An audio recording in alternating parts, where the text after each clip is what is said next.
The balance of power, the governing of our state, the leadership of our region's largest county, the races and issues driving Texans to the polls Tuesday. Tonight in this You Decide 2022 special. Good evening, I'm Fox 26 political reporter Greg Groogan. We start with a familiar one. It's the economy, stupid. In a new Gallup poll, 49% of registered voters say the economy will be extremely important to their vote for Congress. And most rate the state of our economy as fair or poor. Here's Fox 26 business reporter Tom Ziska. From President Biden declaring defiantly, "Our economy is strong as hell," to his conservative critics arguing voters might disagree. They feel it every time they go to the grocery store and the gas pump, and that's not something you can spin. Both points of view are true to an extent. Houston economist Sam Rines. It's a very strong labor market with inflation that is very difficult to get under control, particularly the pieces we feel every day. Those pieces that we feel every day are significantly different from other economic challenges we've faced so far. Unemployment remains low at 3.5%, while the percentage of people working has trended lower for more than 20 years. All this as inflation remains stubbornly stuck at 40-year highs, making most everything more expensive. Just in the last year, groceries are averaging 13% higher. And the housing market is quickly losing steam as mortgage rates above 7% are slowing sales, harming sellers and buyers. Taken all together, individual voters may have different perspectives in the ballot box. It's worth looking at both sides of the equation, not just one, right? Yes, you do have a strong labor market, but yes, you also have inflation that is creeping out of control in a number of ways. And is not likely to come down significantly in the near term. It certainly is kicking into the budget. At the gas pump, consumers continue to struggle. While the summer's record prices have moderated, they do remain at 10-year highs, squeezing consumers' discretionary spending. As a result, we see people changing their habits, whether it's going out to restaurants less often or buying less goods and services at the department stores. High energy costs ripple through the economy.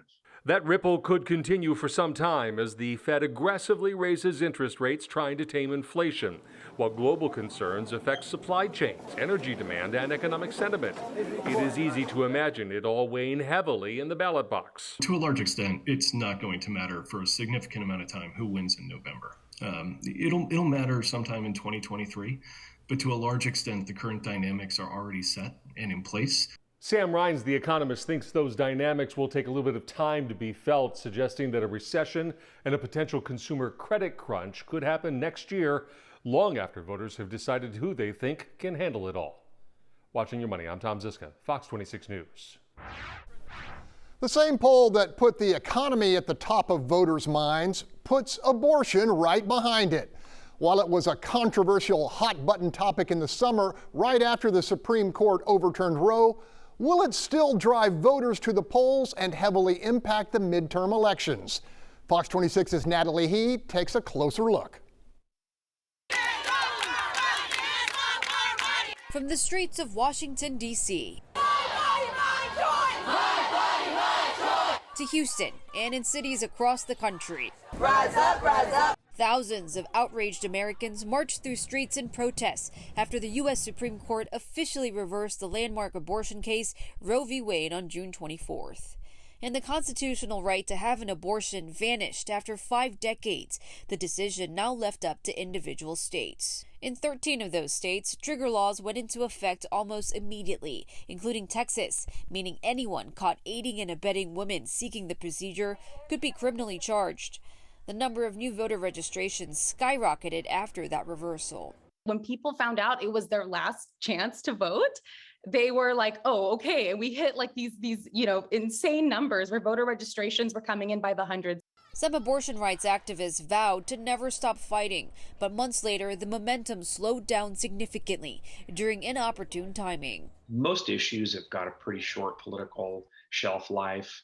The issues come and go for most voters. The political environment is so rapid fire that people have trouble keeping up. The controversial topic rose to election prominence, with Democrats honing in on women's reproductive rights as a top reason for voters to head to the polls in November. The push seen in election ads for federal, state, and local races.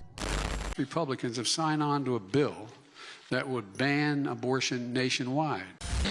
I should not have to stand by my dying wife while Greg Abbott does nothing. It's the most extreme abortion law in the nation, and Alex Mueller supports it. Back in June and July, most of the people protesting are people who always turn out to vote and tend to always vote Democratic. So the Democrats were mobilizing the base, but they weren't getting those extra voters. For the more sort of middle of the road voters for whom abortion is not a top priority, the further we get away from June and the Dobbs decision, the less they think about abortion and the more they think about issues that directly affect their daily life. And that tends to be inflation and crime and public safety, two issues that work better for Republicans than they do for Democrats. The Dobbs decision won't have any effect on the Texas election. Texans will stay true to their roots. Texans are pro-life and they will vote pro-life in the polls. In downtown Houston, Natalie He, Fox 26 News. Texas Republicans are gaining ground in the latest polling. The numbers released Tuesday by the Hobby School of Public Affairs at the University of Houston found Republican candidates leading all statewide races by double digits. The analysts say the poll results reinforce Texas's reputation as a red state. They also found while Black and Latino voters continue to lean Democratic, that edge wasn't enough to overcome Republican momentum. And while crime and public safety are at the forefront of Texas concerns, inflation and the reliability of the electric grid were close behind. And what's actually changed in the nearly 2 years since the big freeze has become the target of many political ads, especially by those candidates working to oust the Republican governor and lieutenant governor. Fox 26's Lena DeFlorias has sought us the truth about who is in control. Politicians and lawmakers, energy experts, they've all been trying to explain how and why the grid has or hasn't been fixed. But all Texans really want to know is, are you going to have electricity when you need it, or are you going to be powerless again? When it comes to electricity in Texas, you have more power than you may think. There are 3 big players here, and you're one of them. The other 2, the Public Utility Commission, or the PUC, and the Railroad Commission, the RRC. Now, it is the PUC that oversees ERCOT and the grid, but it is the RRC that regulates natural gas, and that is the main supplier of electricity here in Texas. If they have problems, we all have problems. Now, even though they're regulated by different commissions, natural gas facilities and the power grid, they rely on each other. The gas facilities need electricity from the grid to run so they can generate more electricity to feed into the grid. Now, remember, though, that natural gas is regulated by the Railroad Commission. This is 3 people, and they serve staggered 6-year terms. So you'll only see 1 Railroad Commission seat on your ballot. Now, before 2021, the Railroad Commission did not require natural gas facilities, plants, and pipelines to prepare for extreme weather. That's even after the feds recommended it multiple times to prevent outages when they froze in 1989, again in 2011, and had more problems in 2014. Now, the commission also didn't have a map which facilities had to run to keep electricity flowing to your house and throughout Texas in a dire situation like the big freeze. So those facilities were just turned off, just like you were at home. Now, since then, the Railroad Commission has mapped out which one of these facilities are critical, and that protects them from being cut off from the grid. There's also new rules for weatherizing and checking the plants in the facilities. However, there are more than 1,000 of them, and ERCOT says that on average, they only inspect about 80 facilities a year, meaning the facilities could go uninspected for nearly a decade before we know if there's a problem. Now, electricity generated from all the fuel types, not just natural gas, it is fed into the grid by selling it to ERCOT. Now, during the freeze, the price of a power per megawatt hour, it skyrocketed from an average of $35 to an eye-popping $9,000.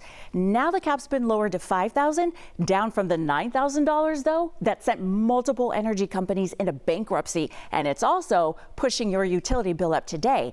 Now, ERCOT's new CEO says you're paying about $1.25 more a month to cover that multi-billion-dollar debt, but energy experts say it's closer to $10 to $15 a month, and you'll be paying it for decades.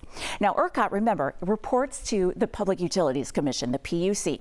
This is a 3-person commission. They're appointed by the governor, and they report to the governor and to the legislature, the lawmakers. So they're not on your ballot here. The ERCOT board members are now political appointees. About half of them are handpicked by the governor, and the rest are selected by a committee who are appointed by the governor, the lieutenant governor, and the Speaker of the Texas House. All 3 of those offices are on your ballot, and so are the state lawmakers. So your power is in your vote. According to a review of campaign contributions by CommissionShift.org, between 2015 and 2020, 66% of Railroad Commission contributions came from the oil and gas industry that they regulate. I also did a deep dive investigation using campaign donation tracker Transparency USA, and there is a lot of money changing hands between politicians and their appointees. Now, we should point out that not only are these donations legal, it's also legal for state officials to appoint their campaign donors. But if you want to follow the money as to which appointees made contributions to which politicians' campaign, it's all online and online only at fox26houston.com. Lena DeFlorius for Fox 26 News. Next week, Harris County elections officials and vote counters will be under the microscope of the Secretary of State's office. The Secretary himself is telling us why. And we have all your election information from ballot questions to polling locations and times on our website and mobile app. Just take your smartphone out and point your camera on the QR code. We'll have it again for you in just a few minutes.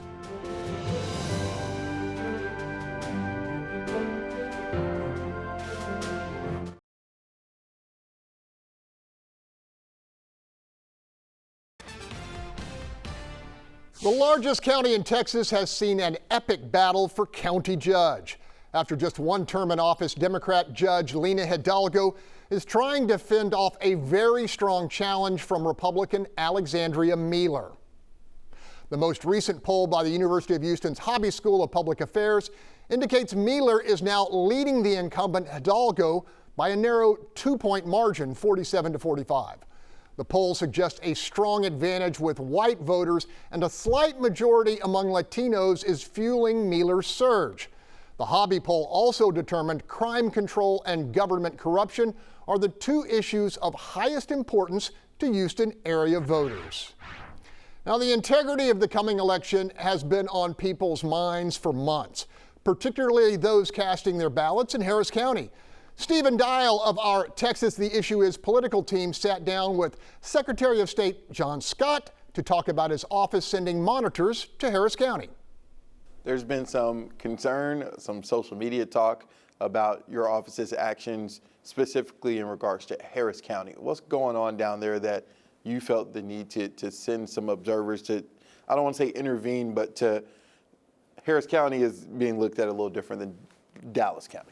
What we found was there were 14 of those mobile ballot boxes, or MBBs, that did not have the same chain of custody that we saw with the others. And therefore, we raised that issue with them in person, but we've also wanted to elevate and make sure that this coming election, that they focused especially on chain of custody so that we don't have those questions. Are you able to say that this isn't just looking at Harris County because it's a large, populous, Democrat-leaning county? This isn't you picking on Harris County. That's correct. Literally, we would have, were we having these issues in Loving County, the smallest county and probably all Republican, we would be sending those same letters to them. There's no disputing it. Everyone wants the Latino vote in Texas. But what will it take to get Latinos to the polls Tuesday? I'm breaking down the issues.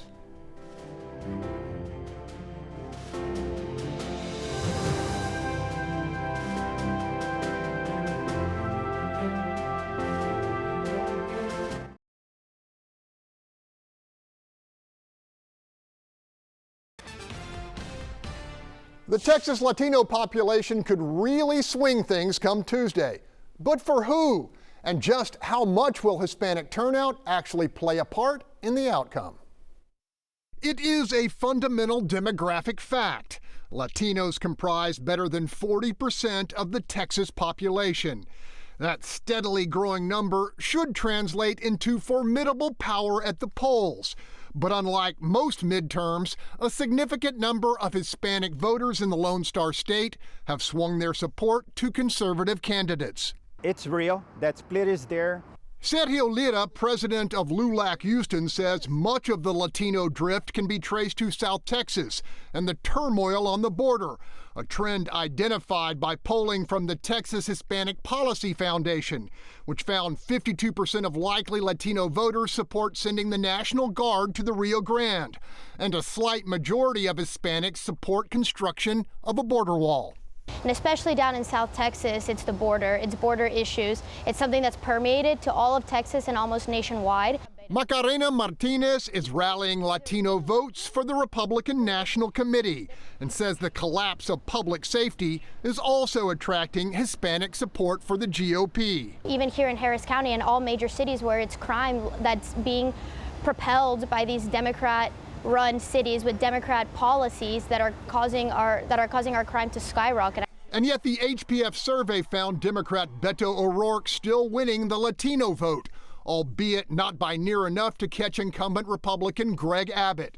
Rice political analyst Mark Jones says a simple majority of the Hispanic vote amounts to a losing formula for Beto and other Democrats running statewide. Beto needs to get that up to the mid-60s, along with driving Generation Z to turn out in record numbers if he has any hope whatsoever of defeating Abbott. Lida is still hopeful the highly restrictive Texas abortion ban will energize young Hispanic voters, Latinas in particular. I think the young Latinas is the silver bullet. They're going to come out. And in addition, not only because of the progressives and the motivation behind Beto's movement, but also the issue of pro-choice. What would you do with $27 billion? It's a question some of the state lawmakers you're about to choose will get to decide. A breakdown of the options next.